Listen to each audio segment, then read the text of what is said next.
हुई। सारी दुनिया में सबसे ज्यादा शोध हुई है पिछले 50 साल में इस विषय पर कि शाकाहारी जीवन अच्छा या मांसाहारी जीवन अच्छा। दुनिया के सभी वैज्ञानिकों ने और डॉक्टरों ने यह बताया है, अमेरिका के भी वैज्ञानिक, यूरोप के भी वैज्ञानिक, भारत के वैज्ञानिक, चीन के और लैटिन अमेरिका के, दुनिया के सभी क्षेत्रों के वैज्ञानिक इस बात पर सहमत हैं कि शाकाहारी व्यक्ति ज्यादा स्वस्थ होता है, मांसाहारी व्यक्ति हमेशा बीमार रहता है और हमेशा तकलीफों में रहता है। इनको अगर आंकड़ों में मैं बताने की कोशिश करूं तो एक शाकाहारी आदमी को एक मांसाहारी आदमी की तुलना अगर करें तो एक मांसाहारी आदमी में शाकाहारी आदमी की तुलना में 23 गुना ज्यादा जल्दी कैंसर होने की संभावना होती है। इसको ऐसे समझने की कोशिश करें कि एक साधारण आदमी में अगर साल भर में कैंसर विकसित होने की संभावना है तो मांसाहारी आदमी में उससे 23 गुना कम समय में कैंसर होने और विकसित होने की संभावना। इसको और सरल भाषा में समझाऊं, एक शाकाहारी आदमी को 23 साल में अगर कैंसर होगा तो एक मांसाहारी आदमी को 1 साल में ही हो जाएगा और मरने की संभावना उसकी 1 साल में ही पैदा हो जाएगी।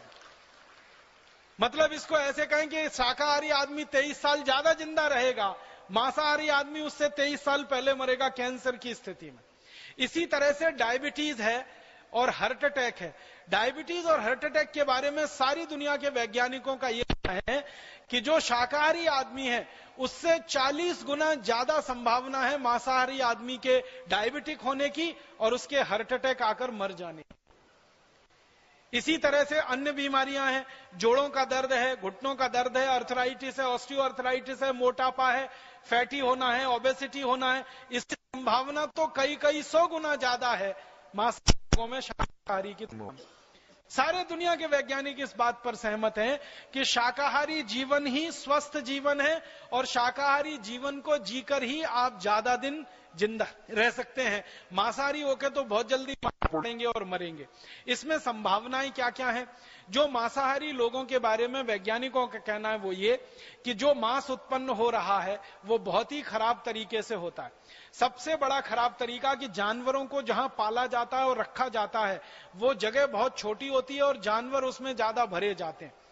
और छोटी जगह में ज्यादा जानवरों को जब भरा जाता है तो जानवरों के आपस में जो तनाव की स्थिति पैदा होती है, अक्सर जो सुअर का मांस पैदा करने वाली कंपनियां है ना, उनके जो बाड़े होते हैं उनको अंग्रेजी में रेंच कहते हैं। तो सुअरों के जो रेंच होते हैं उसमें हर सुअर दूसरे की पूंछ काट लेता है क्योंकि वो तनाव में रहता है हमेशा। और तनाव में रहने का कारण क्या है? एक सुअर को रहने के लिए कम से कम जितना स्थान चाहिए उतने में 10 सुअर को रख देते हैं।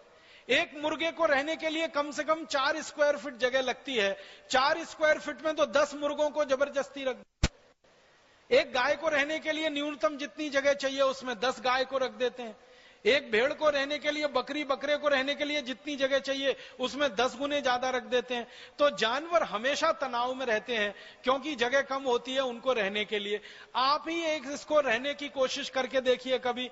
एक कमरा है जिसमें एक व्यक्ति आसानी से रह सकता है, उसमें 10 लोग रहना शुरू कर दीजिए और लगातार 2, 4, 6 महीने रहकर देख लीजिए। आप अच्छे खासे स्वस्थ आदमी हैं, पागल होने की स्थिति में आप आ जाएंगे, इतना बढ़ जाएगा, चिड़चिड़ापन आपको इतना बढ़ जाएगा, परेशानियां आपको इतनी बढ़ जाएंगी। तो वो जानवर तो महीनों ऐसे ही रहते हैं, उनको तनाव बहुत होता है। और तनाव के समय में उनके शरीर में तनाव पैदा करने वाले हार्मोन्स बहुत निकलते हैं। स्ट्रेस हार्मोन का सबसे ज्यादा सीक्रेशन उनके शरीर में उस समय होता है। और उसी समय जब उनको काटा जाता है तो भय और उनको होता है, डर और उनको होता है। तो डर और भय की स्थिति में जब जानवर काटे जाते हैं तो उनके खून में वो सारे के सारे निगेटिव हार्मोन्स या स्ट्रेस हार्मोन, जो तनाव देने वाले हार्मोन है, वो रहते हैं। और थोड़े बहुत मांस में भी रहते होंगे, मांसपेशियों में भी रहते होंगे। और मांसपेशियां और मांस का ही हिस्सा है जो लोग खाते हैं, तो उनके शरीर में वो सब जाते हैं और उसके कारण तरह तरह की बीमारियां लोगों को होती हैं। इसलिए दुनिया में कहा गया है कि मांसाहारी लोगों को शाकाहारी लोगों की तुलना में बीमारियां होती हैं और उनके मरने की सबसे जल्दी संभावना होती है। इसके अलावा दुनिया में और एक महत्व की बात कही है, वो ये कि जो शाकाहारी लोग हैं उनमें दया, प्रेम, करुणा ये सबसे ज्यादा तीव्र गति से और सबसे उच्च स्थिति में मिलती है। सारी दुनिया में कई जगह अभ्यास किया गया, कई जगह अध्ययन किया गया, अलग अलग समूह बनाकर, एक तरफ मांसाहारी लोग हैं, एक तरफ शाकाहारी लोग हैं, तो देखा यह गया कि जो शाकाहारी लोग हैं उनमें दया है, उनमें प्रेम है, उनमें करुणा है, उनमें वात्सल्य है, उसमें ममता है, उसमें ममत्व है, सब तरह के मानवीय गुण सबसे ज्यादा शाकाहारी लोगों में है।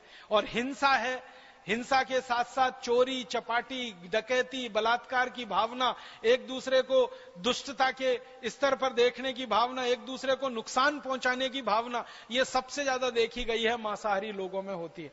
और दुनिया में हम देख भी रहे हैं कि इस समय जो हिंसा का सबसे बड़ा दौर चल रहा है पूरी दुनिया में, जहां सबसे ज्यादा हिंसा हो रही है पूरी दुनिया में, आप ध्यान दीजिए, वो सारा का सारा इलाका मांसाहारी लोगों का है।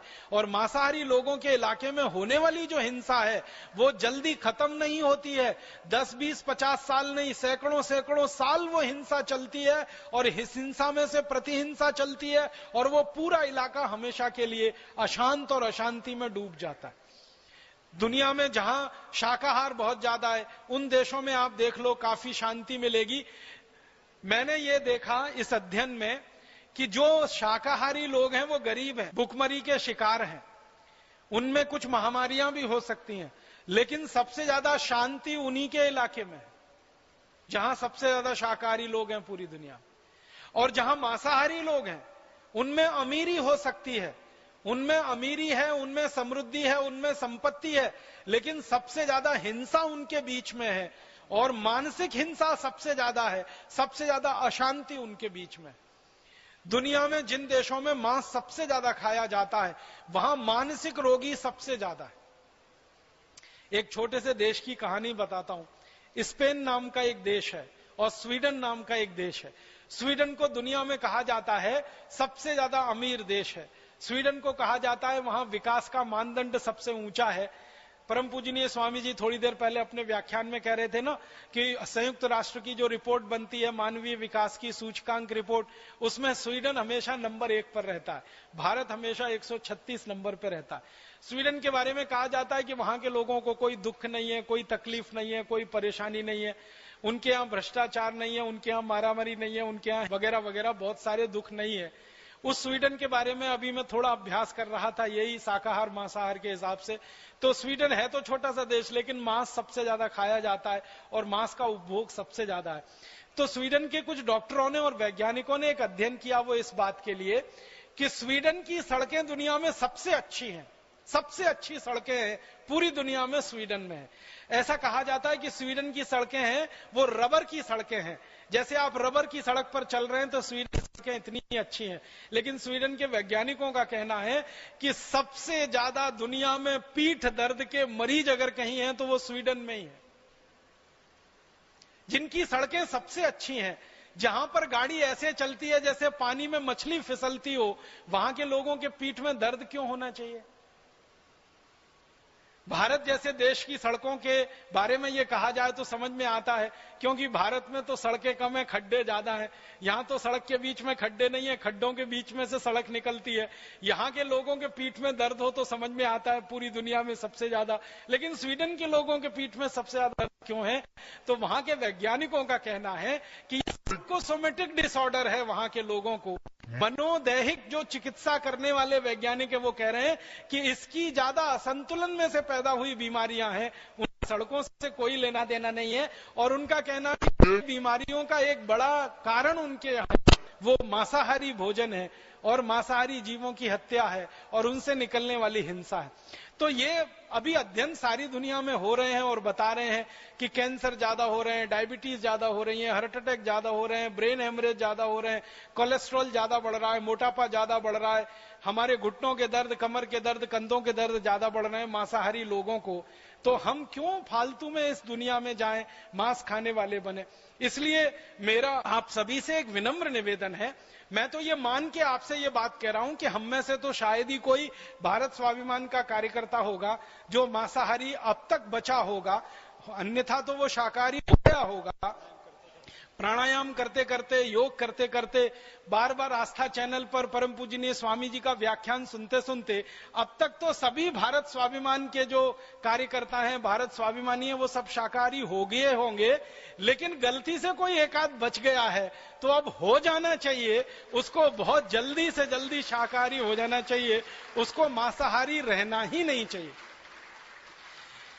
अभी कई बार ये मांसाहारी लोग एक कुतर्क देते हैं, वो ये देते हैं कि मांस में प्रोटीन ज्यादा मिलती है, और प्रोटीन का दूसरा हमारे पास कौन सा स्रोत है अगर हम मांस नहीं खाएं तो। आपको सुनकर ताज्जुब होगा और हैरानी होगी कि मांस में जितनी प्रोटीन मिलती है लगभग उतनी ही और उससे थोड़ी ज्यादा प्रोटीन हमको दालों में मिलती है। अगर आप 1 किलो मांस खाते हैं और 1 किलो मांस में जितनी प्रोटीन आपको मिलनी है उससे ज्यादा प्रोटीन 1 किलो मूंग की दाल खा लो, उसमें मिल जाएगी आपको। 1 लीटर दूध पी लो, उसमें उससे ज्यादा प्रोटीन आपको मिल जाएगी। और 1 लीटर जो है ना, अगर आपको कैल्शियम चाहिए और कैल्शियम के साथ साथ दूसरे माइक्रो न्यूट्रिएंट्स चाहिए तो 1 किलो मांस खाने से अच्छा है 1 लीटर गन्ने का रस पी लो, 1 लीटर संतरे का रस पी लो, 1 लीटर मौसम्मी का रस पी लो, गाजर का रस पी लो, टमाटर का रस पी लो। मांस से तो कई गुना सस्ता है और कैल्शियम देने में मांस से ज्यादा आगे है, प्रोटीन देने में आगे है, हजम बहुत जल्दी हो जाता है, पाचन उसका बहुत जल्दी हो जाता है। तो 1 किलो मांस खाने से अच्छा 1 किलो दूध पीना, 1 किलो मांस खाने से अच्छा 1 किलो दाल खाना, 1 किलो मांस खाने से अच्छा 1 लीटर जूस पी लेना। हर स्थिति में शाकाहारी भोजन मांसाहारी भोजन से क्वालिटी में बहुत अच्छा है और कीमत में बहुत सस्ता है। मैंने अभी थोड़ी देर पहले एक कैलकुलेशन किया, वो ये कि अगर हम 1 एकड़ खेत में खेती करें और 1 एकड़ खेत की खेती में साल में 4 फसल लें और 4 फसल में गेहूं भी हो, 4 फसल में चावल भी हो जाए, 4 फसल में दालें भी हो जाएं, कुछ सब्जियां भी हो जाएं, तो 1 एकड़ खेत में जितनी खेती हम करेंगे साल भर में उसमें 22 लोगों का भोजन हम दे सकते हैं। 1 एकड़ खेत में खेती करके 22 लोगों का पेट भरा जा सकता है पूरे साल में जितना उत्पादन होगा। उसी 1 एकड़ खेत में जितना अन्न पैदा हो उस पूरे अन्न को किसी जानवर को खिलाया जाए और उसका मांस पैदा किया जाए तो उस मांस से पूरे साल में सिर्फ 2 लोगों का ही पेट भर सकता है। 1 एकड़ खेत में हम खेती करके अन्न पैदा करें तो 22 लोगों का भोजन मिलता है। उसी 1 एकड़ खेत में जो अन्न पैदा हो रहा है वो जानवरों को खिला दिया जाए, जो जानवर उस मांस को खाएंगे और उसमें से जो मांस पैदा होकर आदमी को खाने को मिलेगा वो सिर्फ 2 आदमी का पेट